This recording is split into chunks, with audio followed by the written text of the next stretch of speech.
En fait, ce qu'on se dit assez naturellement, c'est: «Je vais le faire, ce sera plus rapide, laisse, je m'en occupe, je vais reprendre ton travail», et en fait, c'est vrai quand on se rend compte, quand on calcule le nombre de fois dans une journée ou dans une semaine, combien de fois est-ce qu'on le prononce par jour?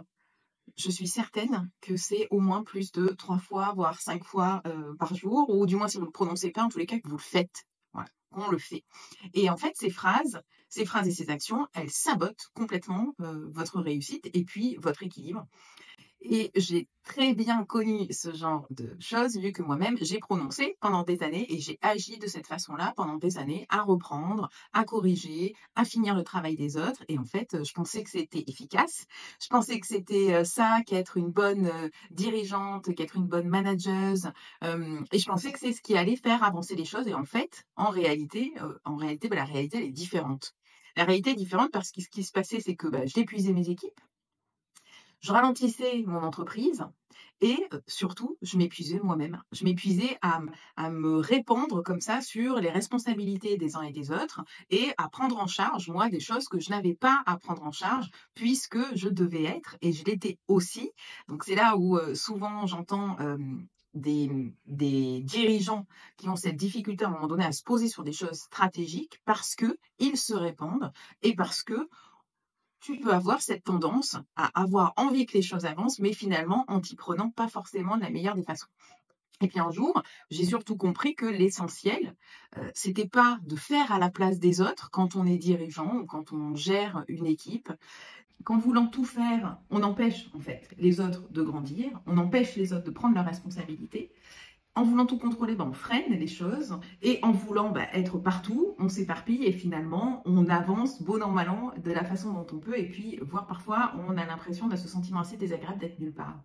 Le résultat, assez douloureusement, ce sont des journées qui n'en finissent pas, des équipes qui perdent en autonomie et une croissance éventuellement même qui peut stagner, qui ralentit et puis, surtout, nous, nous qui sommes au bout du rouleau, qui sommes fatigués et épuisés.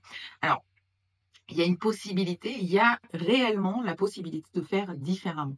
Et c'est pas forcément quelque chose qui est agréable à réaliser parce que finalement, dans cet inconfort de s'épuiser et de faire et de faire et de faire avec cet espoir qu'on va accélérer les choses et que ce sera mieux fait, dans cet inconfort-là que l'on ressent finalement, c'est quelque chose qui est plutôt bizarrement confortable pour nous parce que, à vrai dire, c'est une des rares situations que l'on connaît et que l'on maîtrise.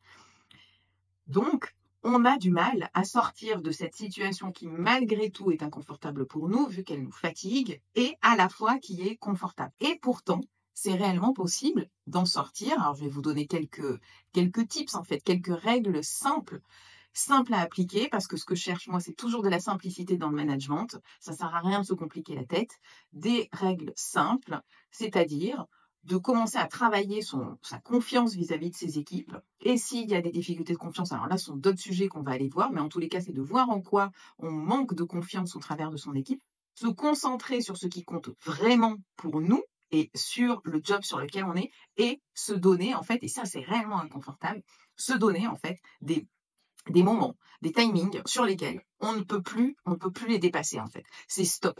Alors il y en a, ça va être: «Ah bah, moi je dois sortir à telle heure, du boulot, je dois couper».